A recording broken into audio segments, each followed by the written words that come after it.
শ্রমিককে যেভাবে ঘুমন্ত অবস্থা করা হলো, গাড়ির উপরে হামলাটা করা ঠিক হয়, কারণ গাড়ির ড্রাইভাররা সেবা দিয়ে থাকে সারা বাংলাদেশ। সেই ক্ষেত্রে আমরা আতঙ্কের ভিতরেই আছি। এই জিনিসটা তো খুব খারাপ হচ্ছে, ভালো হচ্ছে না।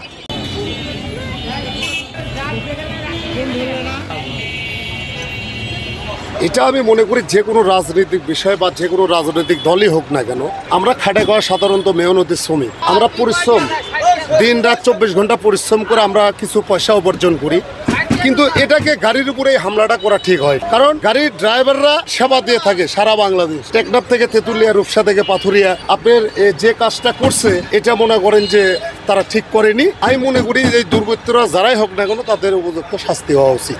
আইন তার নিজস্ব গতিতে চলে, কারণ আইন ইচ্ছে করলে এদেরকে সমাপ্ত করা কোনো ব্যাপারই না।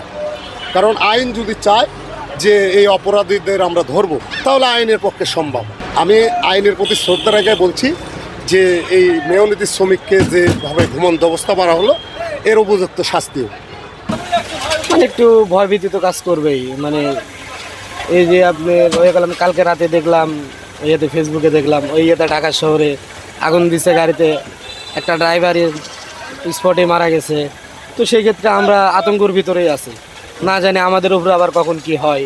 আইন শৃঙ্খলা বাহিনী অবশ্যই এই বিষয়টা ওদের ভালোভাবে নেওয়া উচিত, যে এরকম যেন আর নেক্সট টাইম না ঘটে বা না হয়, বা এগুলো কে বা কারা করতেছে এদেরকে আইনের আওতায় নিয়ে আসা।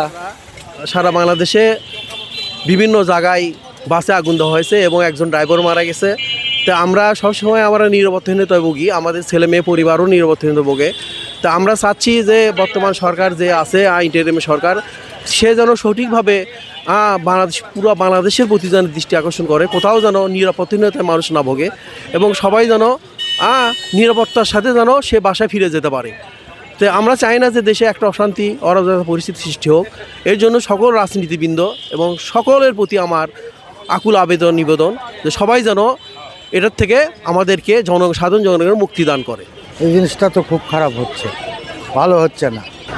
সেই নিরাপত্তা বর্তমান সরকার যদি না দেয়, এখন যাই আছে, তাছাড়া তো বুদ্ধি নেই আর, এর ছাড়া কী করবি এখন? এতে তো শৈলপলেরও অসুবিধা, হট করে যদি একলে হয় তাহলে তো মুশকিল হয়। নিরাপত্তা সেনাবাহিনীরা কাজ করছে, সেনাবাহিনীরাও কাজ করছে, প্রশাসনরাও কাজ করছে। কারণ আওয়ামী লীগেরা তো অত্যাচার করবে, আওয়ামী লীগের পরে পারা যাচ্ছে না, এদের তোলার বুদ্ধি করা লাগবে। দেশের আওয়ামী লীগ থোয়াই যাবে না, কাউকে থোয়াই যাবে না দেশে। আওয়ামী লীগেরা খুব অত্যাচার করছে, এই জন্য মানুষের কোনো নিরাপত্তা নেই।